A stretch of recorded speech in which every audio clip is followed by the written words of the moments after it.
సమ్మక్క సారక్క జాతర అనేది ములుగు జిల్లా తాడ్వాయి మండలానికి చెందిన మేడారం గ్రామంలో జరిగే ఒక గిరిజన జాతర. ఇది ప్రపంచంలోనే అతిపెద్ద గిరిజన పండుగ. ఈ జాతర తెలంగాణ రాష్ట్ర పండుగగా గుర్తింపు పొందింది. 13వ శతాబ్దంలో మేడారం కాకతీయుల పరిపాలనలో ఉండేది. మేడారం సమీపంలో గల అడవిలో గిరిజనులు ఒకరోజు వేటకు వెళుతూ ఉండగా అక్కడ ఒక వింత కనిపించింది. ఒక పసిపాప పుట్ట మీద పడుకుని కేరింతలు కొడుతుంది. సింహాలు, పులులు కాపలాగా ఉన్నాయి. ఆ పాపను వారు స్వీకరించి దైవ స్వరూపంగా భావించారు. ఆ పాపకు సమ్మక్క అని నామకరణం చేశారు. కరీంనగర్ జిల్లా జగిత్యాల ప్రాంతంలోని పొలవాసన్ను పాలించే గిరిజన దొర మేడరాజు ఏకైక కుమార్తె సమ్మక్కను అతని మేనల్లుడైన మేడారం పాలకుడు పగిడిద్దరాజుకిచ్చి వివాహం జరిగింది.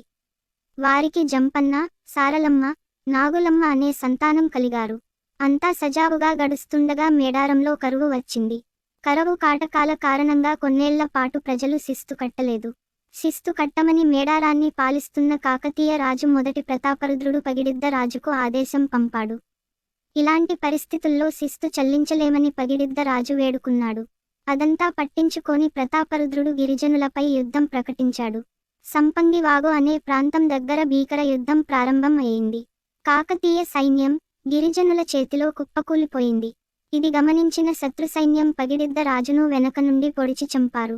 ఈ విషయాన్ని తెలుసుకున్న సమ్మక్క అల్లుడు గోవిందరాజు, కూతురు సారలమ్మ యుద్ధంలో ప్రవేశించారు. సమ్మక్క యుద్ధ ప్రతిమకు కాకతీయ సైన్యం నిలబడలేకపోయింది.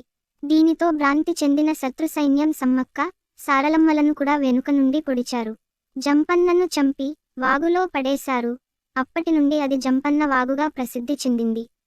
సమ్మక్క శరీరం నిండా ఉన్న బాణాలతో నడుస్తూ ముందుకు సాగింది. ఆమెను వెతుక్కుంటూ గిరిజనులు వెళ్లారు. అక్కడ సమ్మక్క కనిపించలేదు. ఆ ప్రాంతములో ఒక పుట్ట దగ్గర పసుపు, కుంకుమలు గల బరినె లభించింది. దాన్ని సమ్మక్కగా భావించి అప్పటి నుంచి ప్రతి 2 ఏళ్లకు ఒకసారి మాఘశుద్ధ పౌర్ణమి రోజున సమ్మక్క జాతరను భక్తి శ్రద్ధలతో జరుపుకుంటున్నారు. అప్పటి నుండి ప్రతి 2 సంవత్సరాలకు ఒకసారి సమ్మక్కను చిలకల గుట్ట నుండి మేడారం కన్నెపల్లిలో ఉన్న సారలమ్మ దగ్గరికి తీసుకువస్తారు. సమ్మక్క, సారలమ్మను గద్దెలు ఏర్పాటు చేస్తారు. జాతర అనంతరం సమ్మక్క, సారలమ్మలను వారి స్వయంగా వెలసిన స్థలాలకు తిరిగి చేరుస్తారు.